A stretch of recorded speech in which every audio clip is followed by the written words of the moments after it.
আজকে নামাজ পড়েছো তো? নামাজ বাদ দিও না বন্ধু, এপারের চেয়ে ওপারের জীবন আরো বেশি সুন্দর। আসসালামু আলাইকুম বন্ধুরা, আজকে আমি আপনাদের দেখাবো কিভাবে আপনারা নগদের স্টেটমেন্ট চেক করবেন। আপনি যদি আমাদের চ্যানেলে নতুন হয়ে থাকেন, অনুরোধ করবো নিচে সাবস্ক্রাইব করে পাশে বেল আইকনটি অন করুন পরবর্তী ভিডিও নোটিফিকেশন সবার আগে পাওয়ার জন্য। তো আমরা সরাসরি নগদ অ্যাপে যাই।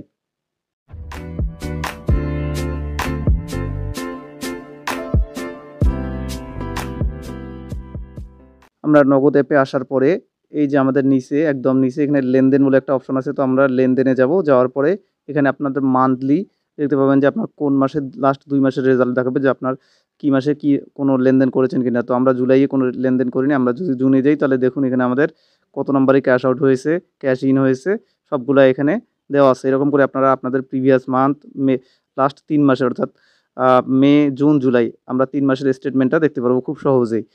এভাবে মূলত আপনারা আপনাদের নগদ অ্যাপের মাধ্যমে আপনারা দেখতে পারেন যে আপনাদের কত টাকা আয় ব্যয় হলো বা কত টাকা আপনি ক্যাশ ইন ক্যাশ আউট করেছেন, এভাবেই খুব সহজেই। তো আজকের ভিডিওটা এই পর্যন্তই। আপনি যদি এখনও আমাদের চ্যানেলটি সাবস্ক্রাইব করে না থাকেন, এখনই সাবস্ক্রাইব করে সঙ্গেই থাকুন। ধন্যবাদ সবাইকে। আসসালামু আলাইকুম।